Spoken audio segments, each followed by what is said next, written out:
Welcome to Hemp Foundation Talks, where we listen to the heartbeats of the hemp industry and learn the celebrations, challenges, and discoveries from hemp leaders and advocates from around the world.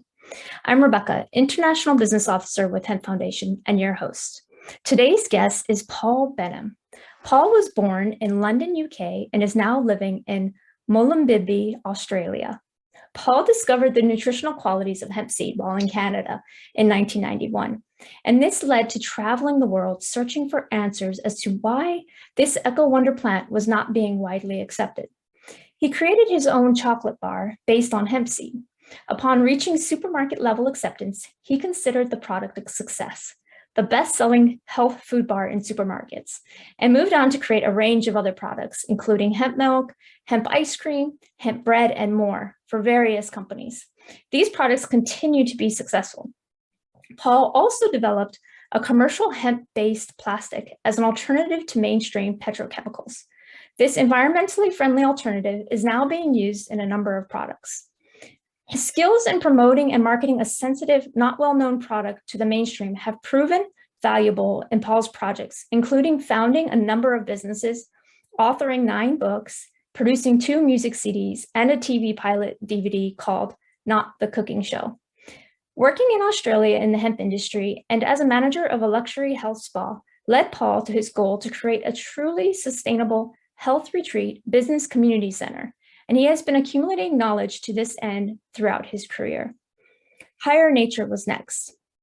Founder of Zeo International, formerly Zelfo Australia, and founder of the not-for-profit NGO Common Unity Foundation, where Paul assists those with a vision of setting up community. He also founded the Southern Hemisphere's largest hemp food production company, Hemp Foods Australia, in 1999, and brought it through to legislative changes in 2017 as a CEO. Also co-founder and CEO of Alexanol LLC, one of the world's largest manufacturers of whole plant CBD hemp oil, low THC in bulk, OEM and branded products. Also CEO of Alexanol Global Limited, from inception through IPO, growing the company from 100 million to over 1 to 2 billion. Paul is now chairman of the Hemp Plastic Company and non-executive director of Alexanol Global.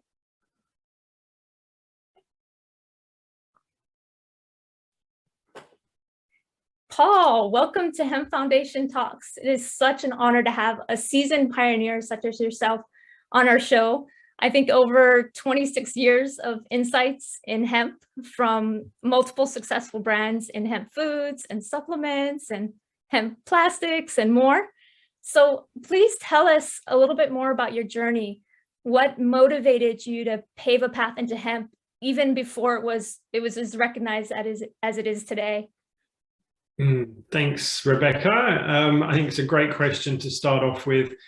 I started off, I left school quite early. I was looking at what I could do at university. I was particularly interested in food and nutrition, but didn't find anything that I completely agreed with in terms of the core. I did head off traveling to see if I could experience some of the world, and I went to Asia to start with. The first countries I visited was Thailand. I soon, at a very young age, found that there was some nice party beaches, which was great fun. But that only lasted probably like a long weekend for me. Whereas when I realized where I was brought up in middle-class London, very different to Asia, islands with boats and no roads. And I soon found it fascinating. I thought, well, I want to see what this culture is about, where it comes from. So I decided to go to where there was the most remote places, and I did that by looking at the Lonely Planet Guide. I used to use that before the internet, and actually these places very little written about it, and that ended up taking me to the north of Thailand, and then eventually to the northeast, around Nong Khai, which is on the Mekong River, on the border of Laos, where I spent some time in a small village where nobody spoke English whatsoever, but they were very welcoming. And that was my first lesson, is that how to communicate with people without words, without language, and without any cultural background connection, and found that I could actually connect with these people and actually be part of, I guess, their habits, their journey, what they were doing, throughout the day. So I soon observed what they were doing, which was waking up, going into the garden very early, and this was mainly the women going into the garden, harvesting the plants, tending for the plants, tending for their kids, coming back, making food. And the men joined when the food came, and they ate the food. And then the men slept, and then the women didn't really sleep and went cleaned up. So I found it a bit of a sexist way of living, to be honest. But everyone seemed to kind of work in harmony in a structure that was all around food and nutrition. And that's why I was going, wow, these people who were literally living in shit, sorry to use that word, but they were literally living in a dirty, and I also call it, as I said, middle class London. You wash your hands, you get clean, come in with clean clothes. And these people were living in not so clean circumstances, but were the healthiest, most vibrant people that I'd ever met. And I was like, what is going on here? And that's when I started to look and watch their food habits. And without the words, without the story behind it, it was much easier to observe. So I found myself in quiet reflection. I ended up discovering meditation while I was there, and really dived deep into what they were doing, which led me to going, okay, now I want to study these parts of nutrition. And I realized that they were eating foods as fresh from nature as possible. No processed foods were there whatsoever. They weren't eating all the time. They were eating relatively simple foods, maybe spicy foods, but simple nonetheless.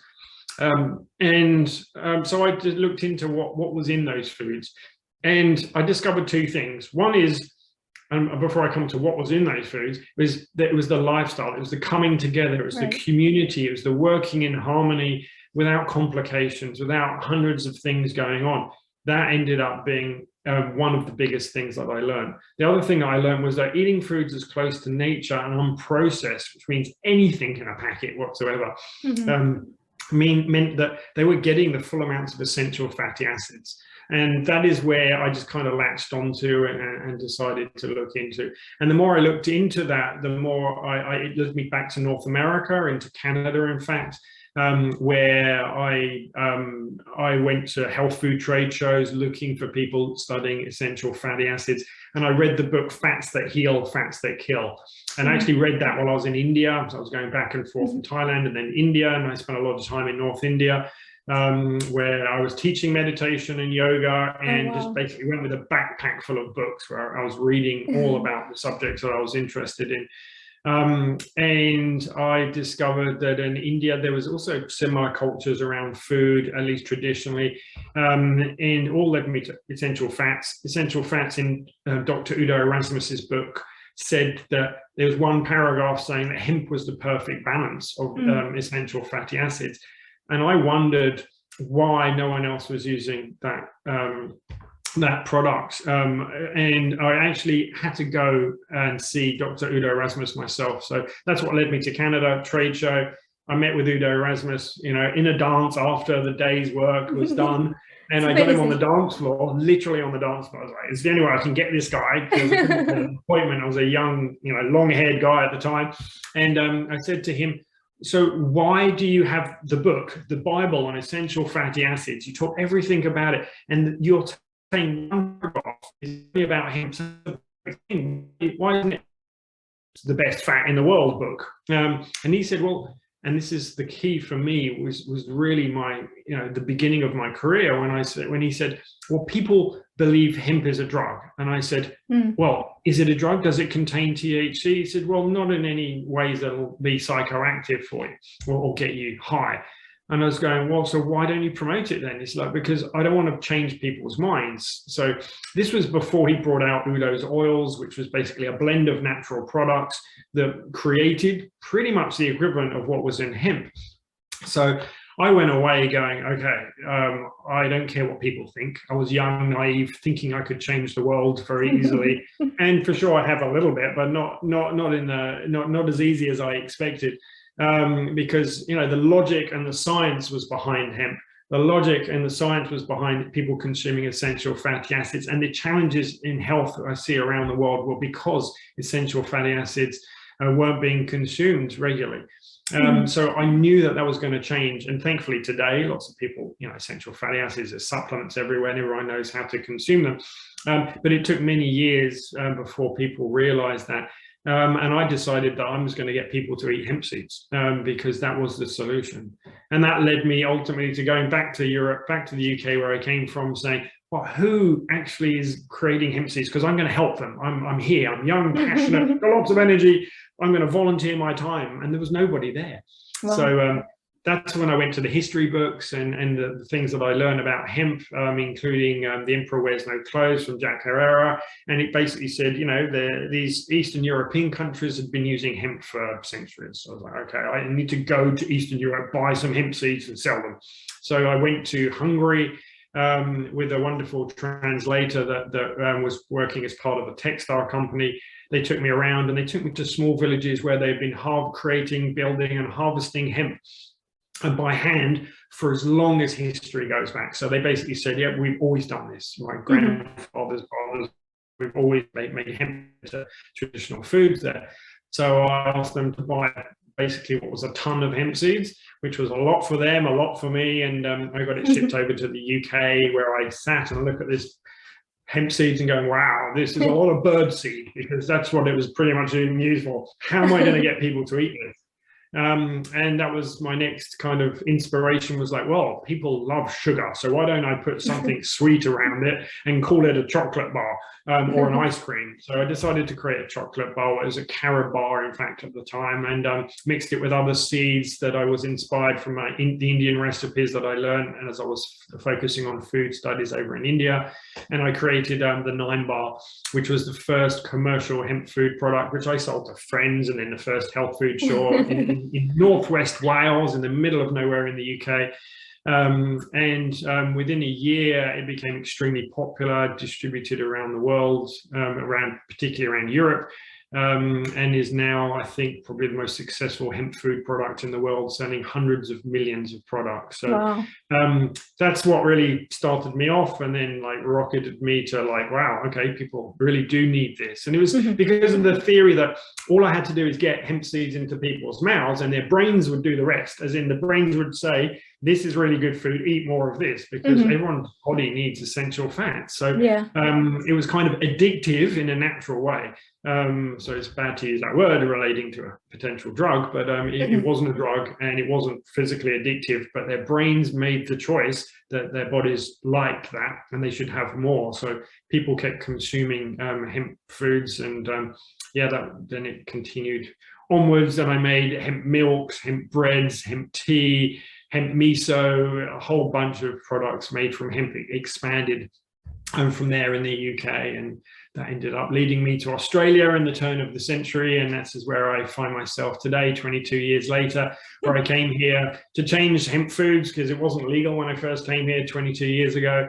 Wow. And I thought that would be a quick years plan, and we went and lobbied politicians and made changes, and I shared them the success of Europe, and thought that would happen really easily. But it was phenomenal to find out that they didn't change the laws, and it took 17 years, in fact, to Australia to change the laws for hemp foods. But again, that led to that was awesome, because it allowed me the space to write books. I'd written 1 book in Europe. I ended up writing 9 different books. I wrote business courses, and I mentored companies around the world to create their own hemp foods, particularly companies, but I wrote and studied on hemp building and a bunch of other things as well. So it's a long answer to how it started me, but it's what led me to where I am today. And Yeah, so that's amazing. I mean, so basically, you've kind of paved the path of educating people through the books that you've written and different things in order to get hemp to where it is kind of today. How did you endure so many years of advocating for hemp amongst the slow road of changing laws? Yeah, well, that's one of the things I've learned in my life about success, is that success is built upon failure. So the more persistent you can be through failures, the more lessons you learn. And you don't see them as failures. I never see anything as a failure. Yeah. I see everything as a learning lesson. So what did I learn from that? How can I do that better? So I feel like I'm always building on each of my life's experiences, which has taken me to where I am. And now I sit on various boards of businesses and companies around the world to share with them those experiences, so they don't have to learn those experiences again, and can basically jumpstart their success. And I think that's, if I had a piece of advice for everyone, is don't give up. If you believe in something and it's real and you're doing it for the right reasons, then there is no giving up. It's just how long it takes to get to where you're going. Mm-hmm. For sure. So where we're at now, what excites you about the future growth and further expansion of hemp into the marketplace? So from, just from seeing your experience and the challenges over the years to kind of where we're at now, and I feel like there's more of a, consciousness that is opened up where people see the benefits and are realizing to just the damage that we've done to our planet over the years. And, hemp is really a necessity now, and there's so many different applications. And I know you've also had experience not only in just food, but also utilizing hemp in different areas. Maybe you can share a little bit more about that. Sure. I mean, for me, hemp has been a necessity, for decades now. And yeah, you're right. There is a growing consciousness and awareness around the fact that hemp can make a difference for numerous reasons. The fact that it's one single plant that really has so many uses, and can be grown around the world as well. It is a no-brainer in some respects to use it more. I think for me, the future is in many parts of hemp. You mentioned before that the education was important. For me, in the modern world that we live in, there is so much information out there. So I think the way I now focus on my education is more on creating commercially viable products in the mainstream, because that's how we make our choices. That gives power to people to make a choice. Do I want to buy this hemp product, or do I want to buy this fossil fuel product or processed product? And giving people the opportunity to choose with their wallets, with their daily decisions. I think for me, that's the best educational and most empowering tool that we all have. So where do I see that moving in the future? I think, hemp food still has a long way to go. I think, the people in, who are niche market in health still, and health is a growing segment of the world, of course. I think that really allows, there is a big opportunity still to grow hemp foods and to create more mainstream products, incorporate it into more mainstream regular products. But again, the fact that hemp can't process too much, which is a good thing, limits that ability. So people need to be creative there. So I think there still has a very exciting future. Nutraceuticals also, of course, is an interesting space. Been a bit challenging in hemp recently because it became a gold rush. People jumping on board for that with very little science behind that, in comparison to what is used to in nutraceuticals. So I think there is still an opportunity within that segment to grow also. But in terms of the industrial hemp, which is a really, something I've always believed in, and the people that I've worked with for decades always believed in, I think that time has now come where people are recognizing that is the long-term future of hemp. And I think where there's a few avenues where that's exciting. I'll start with maybe hemp building. Hemp building is a phenomenal way to basically take the carbon from the atmosphere through the hemp plant and store it in the walls of a house. Living in a hemp house, which I don't yet do, surprisingly, but I still plan to do very shortly, is an experience. I've been in a number of hemp houses, and actually living in a wall that's breathable is completely and utterly different to living in a regular house. And no one can actually know that without actually that experience. So I highly recommend any listeners to go and experience being in a breathable building. It's like having fresh air outside without the draft, without the cold and the heat affecting you so much. And, being basically pest resistant, termite resistant. and can be fireproofed and all these other aspects, which are really important for a world that is being, affected by climate change in a lot of ways. So I think building has a long way to go in terms of commercializing it. It's a very different methodology to how regular buildings are put up today and being commercialized. So regular buildings are being processed and being made super efficient. I think that is kind of thinking, that way of thinking needs to be taken to the hemp building industry to make it, more available to people. But again, anyone can do it. It's not rocket science. If you don't want to put in the time and labor into it and can do it themselves, you can grow your own house, literally, where grow your crop and turn it into a building. Yeah. It is quite practical to do. So that's a very exciting part of the future of hemp.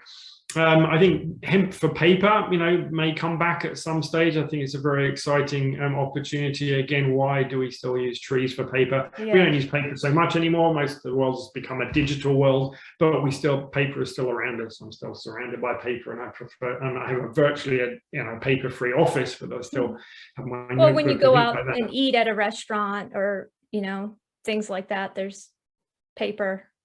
There is, there is paper. It can be changed. It can be changed.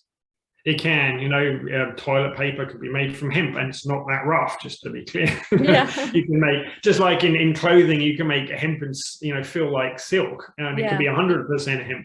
There are technologies to do that. Hemp is not always rough, and, again, these are misunderstandings. It's all about manufacturing technologies, and so, hemp can be made really, really well in all its forms. But what I think, honestly, is the biggest potential for the hemp industry, and that what's going to make the biggest change, or what I'm focused on quite a lot at the moment, is hemp plastics. I think using hemp as an alternative to current bioplastics is really going to make a difference, again, for carbon sequestration. Right. Hemp is carbon positive, so in comparison to regular plastics, we can save pretty much 5.6 tons of carbon if we substituted current, like something like ABS for hemp. So hemp plastics company is something I started, and I guess I've kind of used as my philanthropy. Wherever I make any extra money, I put it into this business. Have for like 25 years. Wow. And it's gone through a number of iterations in over 25 years. Firstly, looking at how hemp can be used in injection molding, and I first did that. It became expensive. It smelled because it got burnt, and the technicalities I couldn't work over. But it was the first time I made it. Was the first person, I think, who had ever made hemp plastics, as far as I'm aware. Maybe Henry Ford had done that, apparently, in the history books, but as far as I can tell, no one actually made it. Everyone talked about the potential, but no one did it. So hiring some consultants early on was a good idea, and they did a lot of research studies. So I always knew it would be a future. But that never really took off for me, and I carried on with my successes.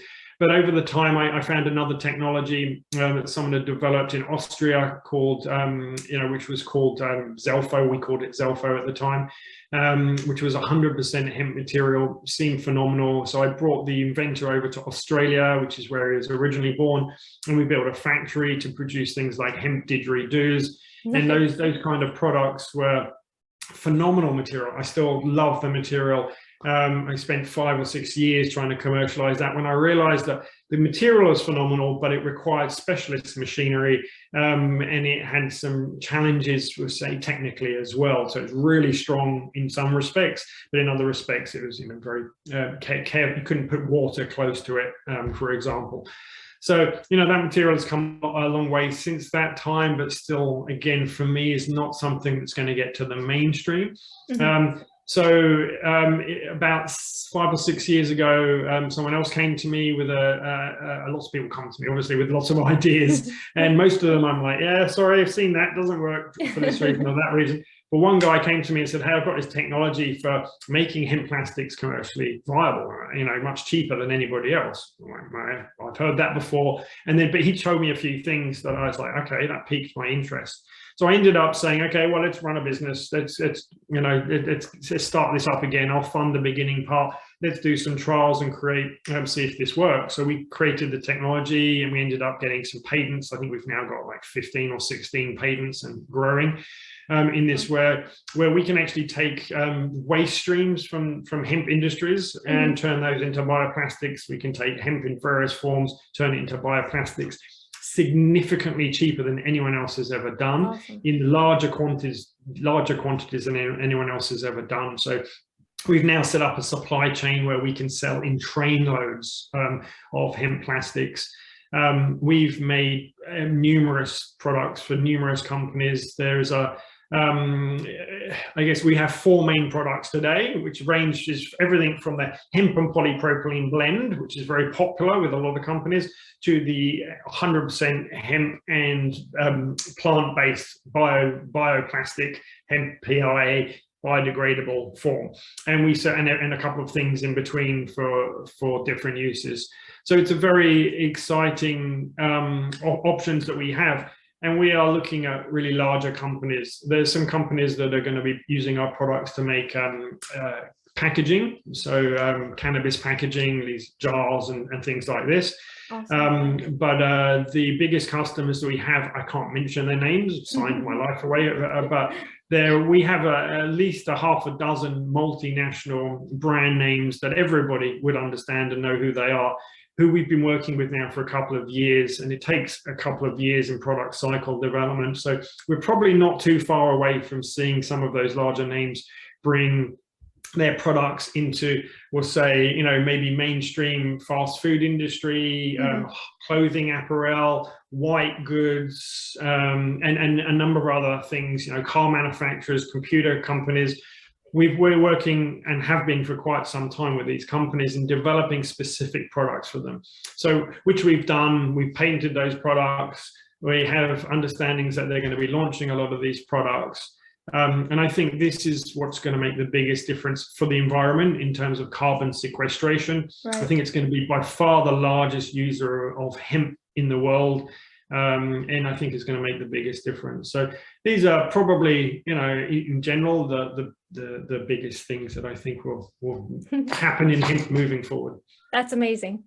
We're just about time's up, but I kind of wanted to ask another question, and I'm okay if I go over 30 minutes. But going back to that vision that you had in the very beginning, where you're in the village and seeing how they live that healthy life. Where is there, a balance between that type of living versus the mainstream commercial and, providing the products that we need for the mainstream, but then also how can we live more simply and be more kind to our environment? Where is that? Where do you see is that balance? That's a great question, Rebecca. I think that's what I strive to do in my everyday life, and I have done. I live here in the subtropics of Australia, where I'm surrounded by rainforests, large trees. I have my garden outside where I grow hemp and vegetables all together. I have natural water source. I have solar on the roof, solar heating as well. I have an electric car. So I'm doing the best I can to live in the most natural way I can.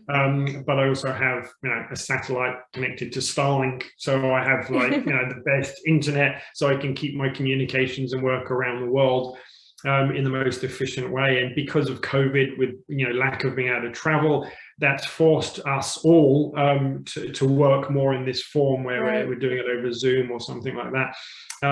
So I guess eating naturally. I mean, I wake up in the morning, I do exercise, I don't eat till as late as possible. I walk wherever I can. I stay in nature. I dance, sing, whatever I have to do that doesn't take up resources in the environment. I guess keeping community, keeping close with your local friends.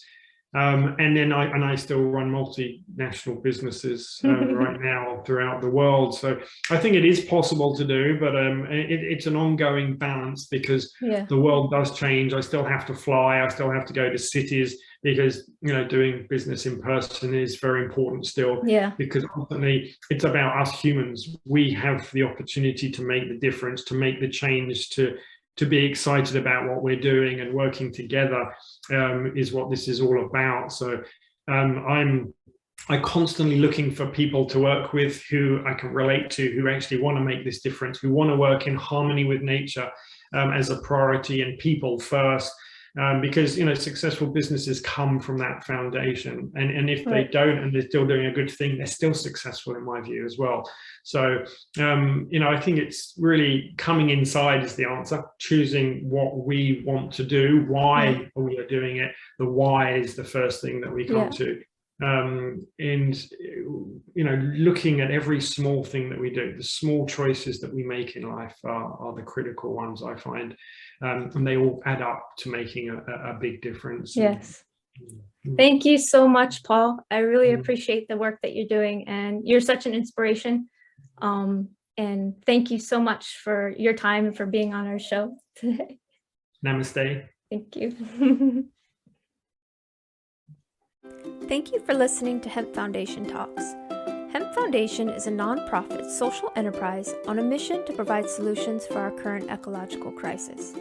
Hemp Foundation and their brand Uki has created a value chain from village farms to the marketplace, utilizing the many benefits of hemp to overcome deforestation, fight plastic pollution, and support regenerative practices to heal our earth. The foundation supports over 250 small village farmers in the Indian Himalayan region. In addition, they employ widows and women in the production of over 500 hemp products for the marketplace, from clothing to food to hemp bags, a large range of textiles, embroidered fabrics, home goods, and even hemp bioplastic. To learn more, visit hempfoundation.net.